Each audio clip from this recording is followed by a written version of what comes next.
Ah. Et salut. Waouh. Waouh. Et bah ça, c'est un sacré coup de peinture. Ah oui, non, y a pas que ça, hein, y a aussi une vraie vidéo derrière. Et ça risque de vous faire plaisir en plus parce qu'on va parler de Spider-Man. Et ouais, en plus la dernière fois que je vous ai parlé de Spider-Man, c'était il y a tellement longtemps que Spider-Man PS4 n'était même pas encore sorti. Surtout qu'en plus je n'avais eu l'occasion que de faire un tour d'horizon des jeux sans trop pouvoir m'attarder sur ce qui fait de Spider-Man un héros de jeu vidéo plus intéressant qu'il n'y paraît. Bon, je vous invite quand même à regarder la vidéo de l'époque si vous ne l'aviez pas vue, comme ça je passe pas 3 ans à vous raconter comment j'ai rencontré Peter Parker et on peut passer directement au vif du sujet. Les jeux vidéo Spider-Man, mais sur la Wii. Et accrochez-vous parce que c'est 6 jeux qui nous attendent pour arriver au bout de ce double épisode. Et ouais, 6 jeux rien que pour la Wii. En même temps, Spidey est arrivé super tôt dans la vie de la Wii et de cette génération de consoles en général. En 2007, alors que les 3 consoles sont enfin sorties, le petit monde du jeu vidéo s'agite déjà au rythme de l'araignée qui cartonne aussi partout ailleurs. Regardez, même le premier logo de la PS3, c'était juste la police de Spider-Man. D'ailleurs, en plus de ça, il y a le 3e opus des Spider-Man de Sam Raimi qui sort en grande pompe au cinéma. Une sortie qui était, comme ça se faisait encore à l'époque, accompagnée de son adaptation en jeu vidéo Made in Activision, justement prévue pour sortir pour la première fois sur cette toute nouvelle génération de consoles. Et entre la puissance des consoles HD désormais capables de représenter des villes entières et des foules dans leurs moindres détails, mais surtout avec l'arrivée du motion gaming sur la Wii permettant désormais d'imiter pour jouer, Spider-Man 3, le jeu vidéo, faisait donc partie des grosses attentes de ce début de génération révolutionnaire. Mais avant de se lancer dans ce premier jeu Spider-Man, laissez-moi vous présenter le sponsor de notre vidéo, CyberGhost VPN. CyberGhost, c'est un service de VPN qui a déjà convaincu 38 millions d'utilisateurs dans le monde, donc autant vous dire qu'il fait partie des leaders mondiaux dans le domaine avec leurs plus de 15 ans d'expertise. Je vous recommande tout de suite de consulter le lien dans la description parce que se protéger c'est important, surtout qu'Internet ça peut se révéler comme étant un endroit assez dangereux. C'est pour ces raisons que je vous recommande CyberGhost VPN, qui vous permet de rester bien protégé sur Internet en cryptant votre connexion ou en masquant votre IP par exemple. C'est idéal dans le cas où vous seriez obligé de travailler sur une connexion Wi-Fi dans un lieu public ou une chaîne de restaurant par exemple, ou dans d'autres situations où vos informations seraient exposées. C'est aussi évidemment utile si vous voyagez beaucoup à l'étranger et que vous souhaitez emporter votre catalogue de vidéos à la demande avec vous, ou même l'inverse, à savoir débloquer sur chaque service de VOD les catalogues vidéo de n'importe quel pays grâce à leurs 11 000 serveurs répartis dans 100 pays. CyberGhost vous permet de protéger jusqu'à 7 appareils en même temps pour une sécurité complète sur tous vos ordinateurs, smartphones, tablettes et consoles, afin de pouvoir partager avec sa famille et ses amis. Et la bonne nouvelle, c'est que vous pouvez obtenir une réduction de 83% en cliquant sur le lien tout en haut de la description de la vidéo, ce qui vous revient à protéger vos ordinateurs mobiles et consoles pour 2,03€ seulement. Et en plus de ça, il y a 4 mois supplémentaires offerts avec cette offre que je vous recommande de ne pas manquer. Il suffit de se fier aux avis positifs de la majorité des utilisateurs de Trustpilot qui attribuent tous une excellente note à CyberGhost VPN, que je remercie pour avoir sponsorisé cette vidéo.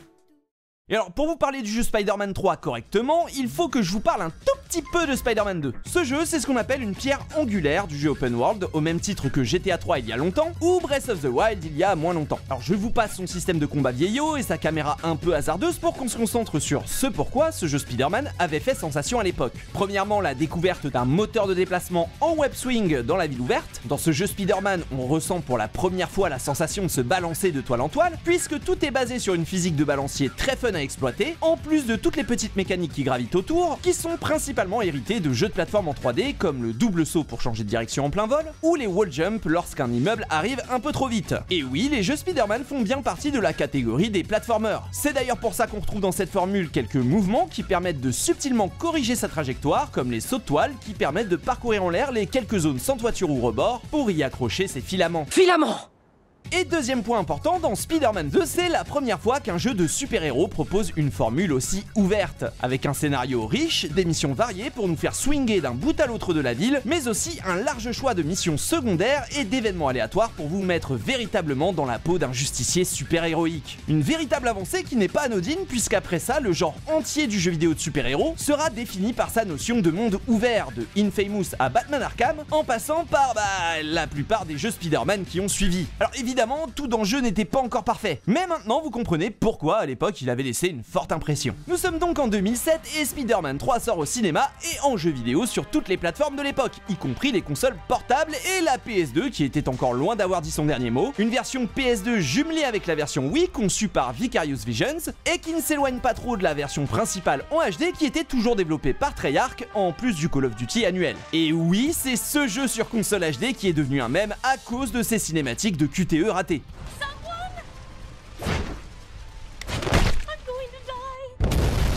Et alors je vais lever le mystère tout de suite, sur Wii on est puni. Il y a bien des QTE mais impossible de les rater, sans doute parce que tout le jeu doit pouvoir être joué à la Wiimote et au Nunchuk. Donc en guise de punition, bah pas de cinématique rigolote, non. On a juste le droit à la chaîne Wii la plus edgy du monde. Waouh, mais comment ils ont fait pour mettre toute l'âme de 2007 là-dedans? Malheureusement, ils ont mis du 2007 aussi dans le gameplay, et dès le début du jeu, on comprend que ça va pas être de tout repos. Et ce dès le tuto. Déjà au niveau des combats, ce par quoi le jeu commence, c'est devenu un peu différent depuis le Spider-Man 2 de 2004. Et c'est vrai que le système de bagarre avait pas trop bougé depuis, en dehors des phases de Venom dans Ultimate Spider-Man. Surtout que depuis, des jeux comme Prince of Persia et Sable du Temps commençaient à imposer des combats un peu plus techniques que le simple mash de bouton. Et c'est sans doute pour ça que Spider-Man 3 s'en inspire beaucoup, avec les ennemis un peu plus malins qui vont se placer autour de vous. Bon bah très mauvaise idée parce que ça rend le tout un peu plus lent et ce qu'on gagne en maîtrise de nos coups, on le perd directement en dynamisme et en fun. Et même si le système de combat de Spider-Man 2 était bien moins précis et un peu plus brouillon, il avait le mérite d'être super dynamique et d'avoir du répondant, là où cette suite est bien plus laborieuse et mollassonne à prendre en main. Alors évidemment je pense que c'est pas aidé par les contrôles à la Wiimote et au Nunchuk, et c'est un de leurs gros défauts d'ailleurs, hein. Le problème c'est qu'on tape dans le vide avec aucun feedback ressenti par notre main, contrairement au petit clic précis d'un bouton. Après ça, de mon souvenir, la version HD n'était pas bien meilleure à ce niveau-là, en dehors de quelques effets de ralenti et de blur qui avaient cessé d'être impressionnants 2 semaines avant sa sortie. Bref, revenons à nos Wiimotes. On va donc commencer par apprendre à se déplacer et au secours, le bouton saut est sur Z, mais c'est-à-dire la gâchette du Nunchuk. Alors ça c'est pas cool, et puisqu'on est sur Wii, pour faire tourner la caméra, il faudra maintenir C et incliner le Nunchuk. Mais attendez, ça c'est vraiment pas cool du tout. Puis après quoi, pour lancer vos toiles, il faudra secouer la Wiimote ou le Nunchuk en fonction de quelle direction vous souhaitez viser? Eh bien oui, ils l'ont fait, et bon ça ok, c'est plutôt cool. Bon, on perd évidemment en précision et le tout est franchement brouillon, mais quand ça marche, c'est un vrai kiff parce qu'en termes d'immersion, on a vraiment l'impression de tirer des toiles devant sa télé. Alors c'est loin d'être parfait et on voit bien qu'il y avait une version PS2 à côté car la Wiimote et le Nunchuk ne correspondent pas toujours vraiment au bras de Spider-Man qui lance l'étoile à l'écran mais simplement à l'orientation gauche-droite d'étoile. Mais bon, pour un gamin qui veut juste s'amuser à faire Spider-Man devant la télé en free roaming, j'imagine que ça marche et que c'est une démo largement suffisante pour faire greenlighter cette version Wii. Bon, par contre je veux pas dire mais ça c'est carrément le système de swing de Spider-Man 2 de 2004. Vraiment avec exactement la même physique et les mêmes animations. Et puis d'ailleurs tant qu'on y est, si vous aimez bien, bah préparez-vous à explorer la ville de Spider-Man 2 de 2004. Oui, hein, s'il y a bien une ville de jeux vidéo que je reconnaîtrais entre 1000, c'est bien le New York de Spider-Man 2. Et je peux vous dire directement qu'il n'y a pas énormément de choses qui ont bougé. Et en fait, en jouant à cette version Wii et PS2, vous vous priviez de la grosse update de New York que proposaient les versions HD. Et notamment des tunnels du métro, des égouts et de plusieurs environnements intérieurs qui étaient plus nombreux que dans la précédente adaptation.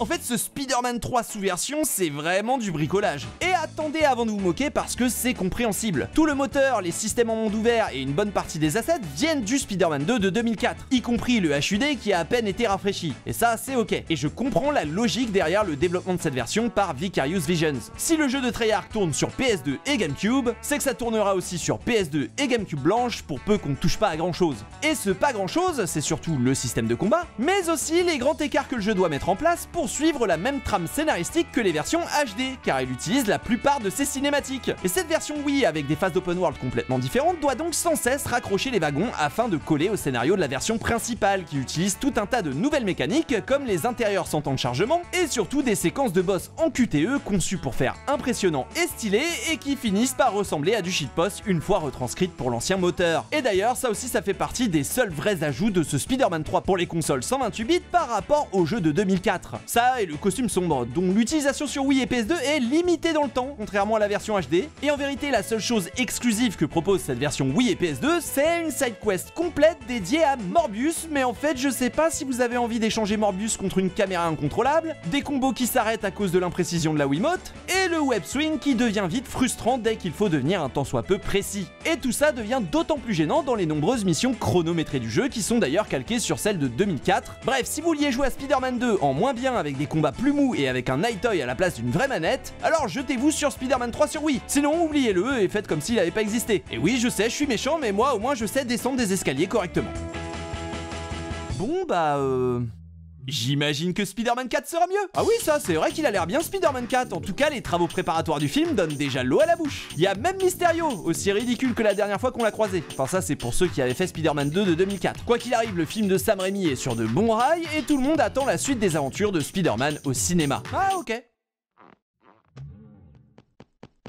Wow, on va bien trouver quelque chose en attendant. Spider-Man, allié ou ennemi? Mais attends, je connais pas du tout ce jeu, c'est sorti ça? Ah oui, en 2007, 6 mois après Spider-Man 3, et c'est sorti sur tous les supports, sauf la PS3 qui avait pas été sage ce jour-là, visiblement. T'es sale, Noupi, t'es sale, méchant, saleté, va. Et cette fois-ci, c'est Next Level Games, qui n'avait pas fait grand-chose avant ça, qui s'y colle. Un tout nouveau jeu original qui apparemment se passe dans l'univers des films de Sam Raimi, vu le design du bouffon vert, mais qui reprend pas les événements du film. Enfin, pas vraiment, vu qu'il y a aussi des personnages absents dans les films, comme la Chatte Noire ou carrément Blade. Ah ok, en fait l'idée de base c'était de faire une sorte de jeu All-Star avec tous les méchants des films et des comics en version parodique dans une aventure à 2 joueurs en coopération.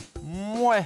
On sent bien que les jeux Lego étaient passés par là. On a un hub principal pour choisir les chapitres et les niveaux comme dans les premiers jeux Lego, des portes et des embûches à résoudre en coop avec une IA qui prend le relais en mode solo, et vous mettez tout ça sur un beat'em all vu de haut, pas trop mauvais mais pas extrêmement bon non plus. Pourtant ça partait bien avec la cinématique d'intro avec tous les méchants du film qui doivent d'un coup se mettre à coopérer, ça vend du rêve. J'espère qu'un jour ils le feront en film. Bon, à part que là, Spider-Man il a la voix de Ratchet et c'est trop bizarre. C'est marrant, je réfléchissais à ce que je pourrais faire de ma soirée, et d'un coup, boum!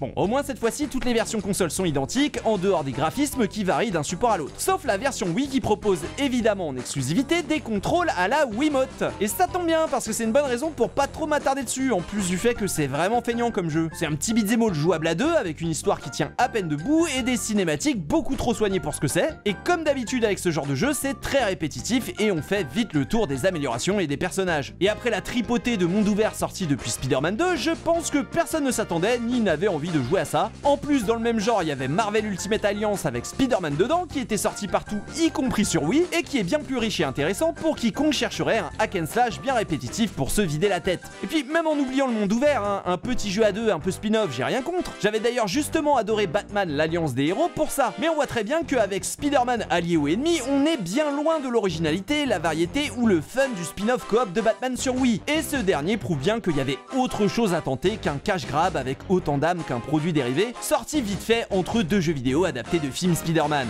Et sinon, il en est où Spider-Man 4? Le film, je sais pas trop, mais le jeu tiré du film qui n'existe pas encore, il avance bien. Vu le désastre qu'a été Spider-Man 3 et vu que Treyarch est désormais très occupé avec Modern Warfare, Activision a décidé de refiler le bébé à Radical Entertainment qui sortait justement du développement de Hulk Ultimate Destruction sur la génération précédente. Comme vous pouvez le voir, le jeu est très prometteur hein, et devrait sortir sur les consoles HD, mais on sait aussi maintenant qu'une version spécifiquement développée par Eurocom pour la Wii était en préparation. Alors elle est tout aussi aboutie, hein, ce prototype est vraiment impressionnant comparé à Spider-Man 3. Non, vraiment, j'ai hâte que ça sorte, même s'il va falloir être patient, puisque Sam Raimi a dit à qui voulait l'entendre qu'il voulait prendre son temps pour faire cette suite. Donc on l'aura pas avant au moins 2011. Et ça tombe bien, parce que c'est cette attente qui va mener à la création d'un des meilleurs jeux Spider-Man. Spider-Man, le règne des ombres, c'est le digne successeur de Spider-Man 2. Déjà parce que tout le moteur de Treyarch qui avait servi pour les adaptations des films est là, mais aussi parce que Shabba Games, qui s'occupe du projet, a bénéficié d'une énorme liberté, dû au fait que ce jeu n'est pas une adaptation de quoi que ce soit. Ni un film comme Spider-Man 2 et 3, ni un comic book comme l'avait été Spider-Man Ultimate. Et c'est cette liberté qui va leur permettre de concevoir le règne des ombres comme un jeu complètement original, que ce soit en termes d'histoire, de personnages et surtout de mécanique. Et oui, parce que ça leur a permis de complètement perfectionner le moteur de Treyarch, à commencer par les combats, super dynamique et ultra fun. Le web swing est toujours basé sur la physique, auquel on a ajouté tout un tas de subtilités ainsi qu'un air control un peu plus réactif, mais c'est surtout le lien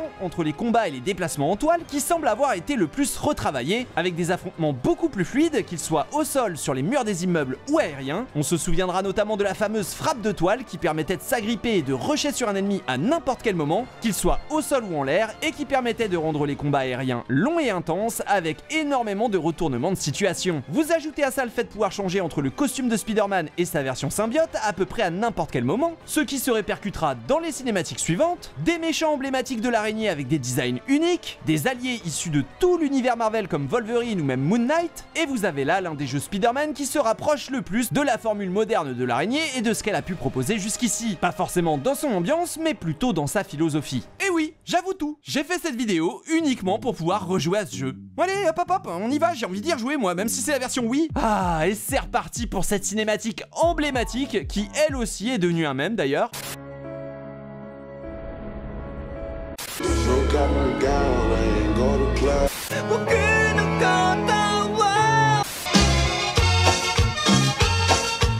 Bon, je le dis tout de suite, j'adore le début de ce jeu car on vous lâche avec les deux costumes et tous les combos débloqués, ce qui permet d'avoir tout de suite un aperçu de ce que je vous réserve. Et oh non, c'est encore blindé de motion control dans les combats et ils nous refont le coup du web swing en secouant les bras. Alors désolé mais là c'est non, moi j'ai mal au bras, donc pour la suite de ce test je passe sur la version PS2.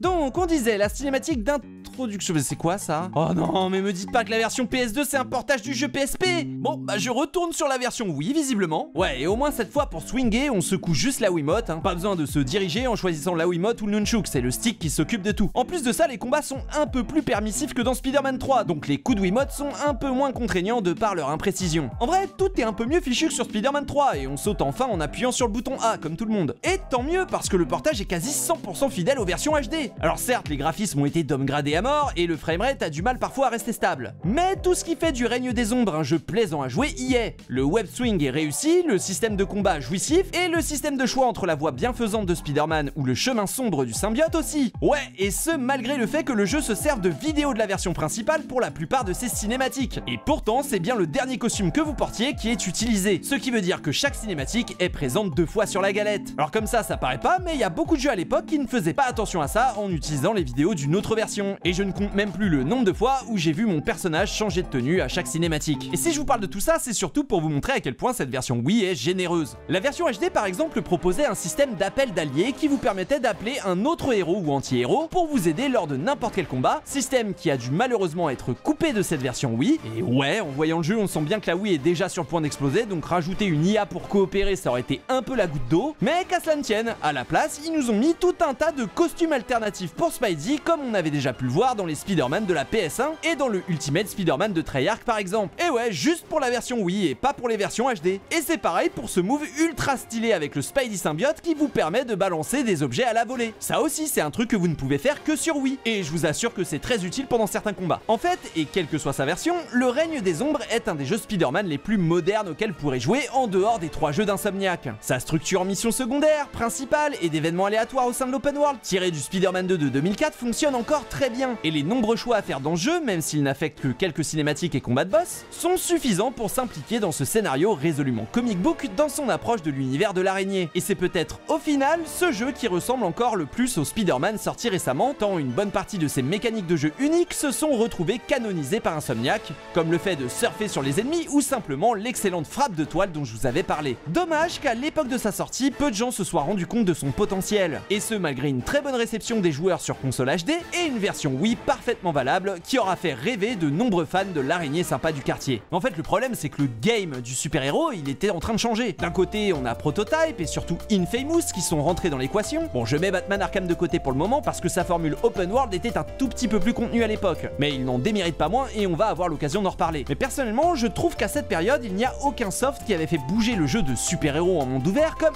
Infamous 1 et surtout Infamous 2 l'avait fait, et ce depuis le Spider-Man 2 de 2004. Et puis rappelle qu'on est en 2009 et que c'est aussi le tout début d'une petite saga qui va durer, et pour longtemps, le Marvel Cinematic Universe. Alors à ce moment-là, ça représente pas encore grand-chose, mais je pense que toute l'attention était dirigée ailleurs que sur Spider-Man dans sa version la plus comic book. D'ailleurs, à ce moment-là, on apprend à demi-mot que le Spider-Man 4 de Sam Raimi est annulé, et donc que les jeux adaptés du film aussi, ce qui laisse un petit goût amer d'inachevé aux fans des adaptations, qui ont sans doute dû hésiter avant de se jeter sur le règne des ombres, et comme je les comprends. Bon, au moins, Radical Entertainment va réutiliser une bonne partie de son travail sur Spider-Man 4 pour faire son Prototype 2, qui va sortir et même plutôt bien marcher commercialement. Par contre, Activision, ils ont bien pris le seum en regardant les chiffres de vente du règne des ombres, et après avoir un temps lancé Shabba Games sur d'autres projets, dont un Spider-Man classique qui serait devenu Spider-Man Chronicles, bah en fait, Activision, ils vont surtout la jouer comme à leur habitude, c'est-à-dire faire fermer le studio qui pourtant faisait de l'excellent boulot depuis le début de leurs presque 10 ans de collaboration. Et ouais, souvenez-vous, on en avait parlé dans ma vidéo sur les clones de Tony Hawk, et du coup ça m'a fait super triste de les voir fermer après ce jeu-là. Et désormais, pour ce qui est de Spider-Man, il est clair et net qu'il fait déjà presque partie du passé au milieu de tous ces nouveaux jeux de super-héros. Et pourtant, c'est le studio Binox, qui n'avait pas fait grand-chose avant, qui va devoir avoir la très lourde tâche de moderniser Spider-Man pour un nouveau jeu annuel commissionné par Activision. Binox, qui va littéralement propulser Spider-Man dans le futur de sa propre franchise et réinventer le Spider-Man moderne. Ça, c'est ce que nous verrons dans la deuxième partie de la vidéo où je testerai l'autre moitié des jeux Spider-Man sur la Wii. Avec en plus une petite surprise, le Good Mojo. Let's go. Et surtout, n'oubliez pas d'aller jeter un œil à notre partenaire CyberGhost en cliquant sur le lien afin de bénéficier de 4 mois offerts et 83% de réduction. Protégez votre vie privée, débloquez les contenus exclusifs et faites des économies avec CyberGhost. Essayez-le sans risque grâce à la garantie satisfait ou remboursé de 45 jours.